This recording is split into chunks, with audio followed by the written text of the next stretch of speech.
मानकपुर में पहुंचने पर मुझे जो आपने इतना आशीर्वाद समर्थन दिया है, मैं आपका धन्यवादी हूँ, शुक्रगुजार।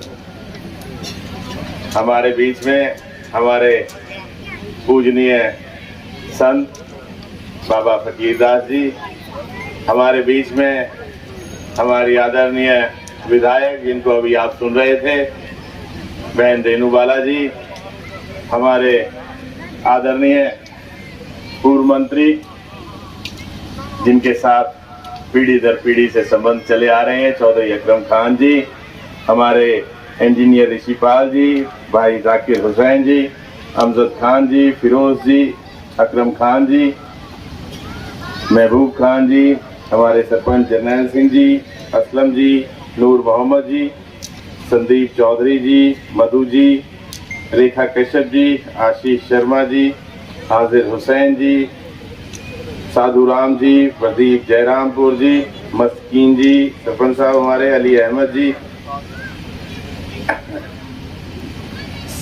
श्री शिवराम जी, हमारे मुस्कीन खान जी, फिरोज खान जी, हाजी निज़ार अली जी, जरनैल जी, असलम खान जी, अमजद जी, अकरम जी, नूर मोहम्मद जी, खुर्शीद जी, जफर जी, मदन लाल सरपंच साहब जी, महबूब जी, मिस्त्री जी, हाजी रोशन जी, दिनेश शर्मा जी, साधु राम जी और समस्त हमारे बुजुर्गों, माताओं, बहनों, युवा साथियों, बहुत देरी से अपने गांव मानकपुर में पहुंचा हूं। पीछे गांव नगली में बहुत समय लगा, लेकिन बहुत वहां समर्थन मिला, इस कारण से वहां थोड़ा समय लग गया और आप तक पहुंचने में देरी हो गई। मैं आपसे इसके लिए माफी चाहता हूं। विचार आपने सबके सुने कि आज क्या हालात हैं। हर आदमी की आज आवाज को दबाया जा रहा है भाजपा की सरकार में। या तो जुमलेबाजी चल रही है या तानाशाही चल रही है, और कुछ नहीं। या जुमलेबाजी या तानाशाही। बड़े बड़े वायदे किए जाते हैं, काम छोटे छोटे भी नहीं किए जाते। और तानाशाही ऐसी है कि आपने देखा कि दो दो मुख्यमंत्रियों को रातों को उठा के ले जाते हैं कि विपक्ष की आवाज को दबाना चाह रहे हैं। किसान अपने देश की राजधानी में जाना चाहते हैं, अरबों रुपए खर्च दिए, क्या नहीं दिल्ली नहीं जाने देंगे। भाई हमारा देश, हमारे देश की राजधानी पर जा नहीं सकते। ये तानाशाही नहीं है तो और क्या है। जिसने भी अपनी बात उठाने की कोशिश करी, चाहे किसानों ने, गरीबों ने, कमजोरों ने, कर्मचारियों ने, व्यापारियों ने, महिलाओं ने, खिलाड़ियों ने, युवाओं ने और तो और सरपंचों ने, जो चुने हुए हमारे प्रतिनिधि हैं, उनकी भी आवाज को दबाने का काम किया, चाहे लाठियों से चाहे गोलियों से। और यही आज लड़ाई है इस तानाशाही के खिलाफ कि अब हमें मिलजुल कर एक होकर ये लड़ाई लड़नी है, जिससे कि ये तानाशाही खत्म हो, हमारा देश का संविधान संभला रहे, हमारे देश का लोकतंत्र बचा रहे। इसके लिए ये लड़ाई, और मिलजुल कर हमें लड़ना होगा। कोई बाहर से ये लड़ाई लड़ने वाला नहीं है, हमें ही ये लड़ाई लड़नी है, हमें ही ये लड़ाई लड़नी है। आज मुद्दों पर चर्चा नहीं की जाती, न महंगाई पर, न बेरोजगारी पर, न बढ़ते हुए नशे पर, न अपराध पर। इस सरकार में कहीं धर्म के नाम पे, कहीं जाति के नाम पे मुद्दों पर बात नहीं करते। और इसीलिए जन जन ने मन बना लिया कि वो इंडिया गठबंधन को, कांग्रेस पार्टी को विजयी बनाएंगे।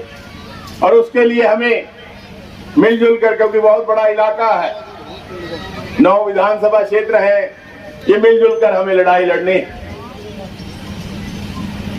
आपको खुद उम्मीदवार बनना होगा इस तानाशाही के खिलाफ।